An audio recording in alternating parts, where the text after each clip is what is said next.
you have this sling that's coming off, the posterior sling is coming off, the opposite lats, thoracodorsal, whatever, fascia, glute max, sacrotuberous ligament, biceps femoris attaching on the fibular head, and then taking it down through the peroneals under the foot. Okay, so that's part of why this is left into this quadrant, is part of this whole kinetic chain that we're looking at.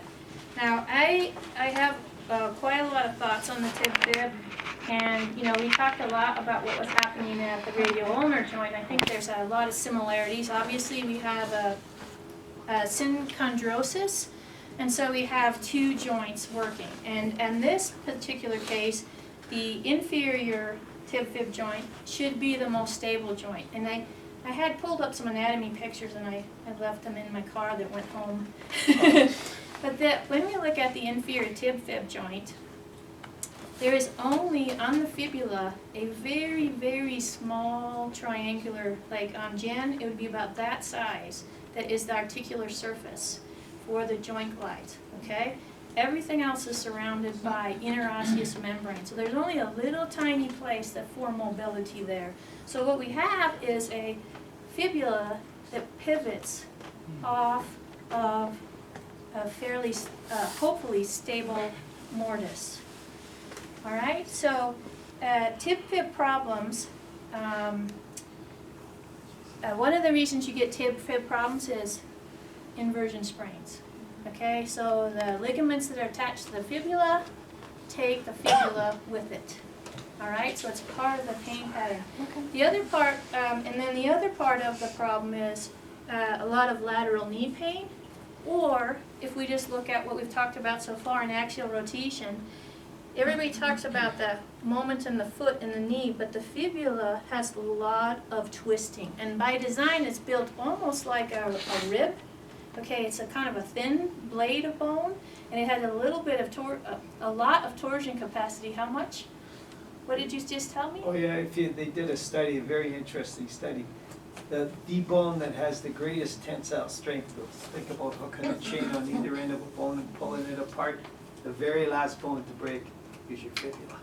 And so we see a lot of fibula fractures, and we see the fibula fractures because we've actually created biomechanical faults above and below that have now probably done pure axial rotation, and you just twist the bone until it breaks. Because you hear people all the time, I just stepped on a rock and I broke my ankle.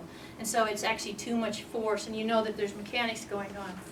So the pain that we have from a fibular problem tends to be, if we're pain, it looks like lateral knee pain. It's hardly ever, this is my pain. It usually looks like this. And I think a lot of these IT band syndromes and bursitis and even meniscal and knee capsules will look, you'll think that's what it is versus the tib-fib. Or it's going to show up in the ankle or the foot as any of our primary problems, plantar fasciitis or heel pain or anything else. Because if we're talking about the mortise as a whole, and the fibula is a little bit lower than the medial malleolus, lateral malleolus is a little bit lower, if the fibula in an inversion sprain gets pulled inferiorly, we will lose eversion. So if you're repeatedly manipulating a subtalar joint, you need to think what's happened to the fibula, because the fibula is actually blocking the ability for you to weight bear into that subtalar joint, which we need for close packing and loading. All right, so that's part of it. Obviously, it's part of the mortise, so we can get talar curl things that affect where the fibula is in space as well. So we want to look at weight bearing and non-weight bearing. So the things that I look at are right off the bat is the fullness. Okay, the fullness of the peroneals, which is running right here. And what do you think on both sides? Not used to looking at them? Okay, we'll keep talking. All right, and so the other thing you're looking at is we talked about like this internal rotation moment already. When the fibula is in dysfunction, it doesn't matter if it's posterior or anterior dysfunction, the fibula tends to keep the tibia rotated in. It doesn't rotate the tibia out, it does this.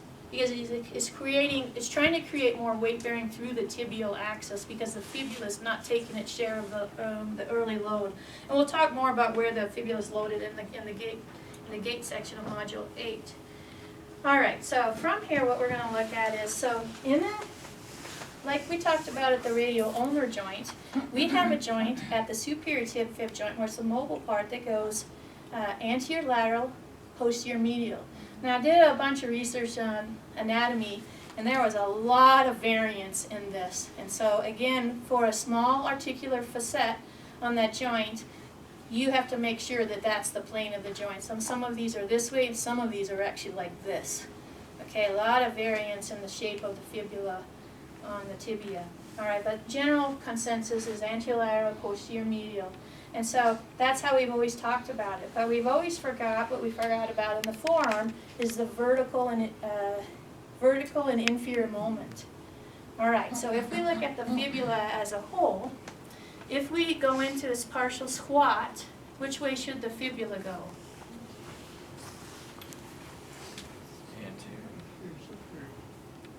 Okay, let's talk about the vertical moment.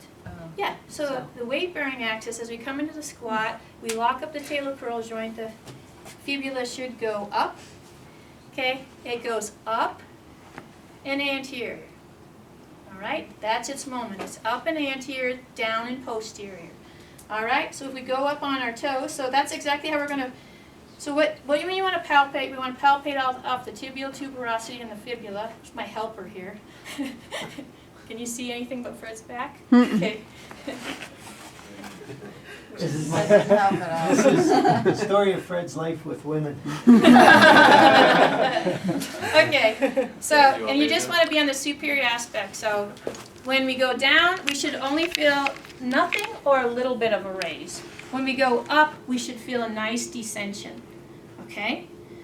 So we don't have to worry so much about the posterior and anterior glides at that moment. But we have to have this, and I actually think this is the most critical, because if we look at the anatomy on this, you can sit it for a second, on the anatomy on the fibula, we have a huge amount of muscle attachment and we have an interosseous membrane. So we have a lot of tensile forces that are allowing this transfer of energy that we keep talking about. So that vertical and inferior moment, I think we haven't talked about before, ever, is really missed in a component of what's happening in this fibula. So let's look at the weight-bearing rotation moment. You have to get back. So the tibia, and if we go into left rotation, the tibia will, and the fibula will rotate left together. The fibula will end its ability to move, and the tibia continues to go into left rotation. So as I'm looking at the left leg, and I go into left rotation, the tibial tuberosity and the fibular head will go together, the end of range of motion will be stopped, and the tibial tuberosity will continue, so I'm in a relative anterior glide of the fibula. Okay, anterior glide goes with a superior moment, so it's coming up and anterior as we go into left rotation.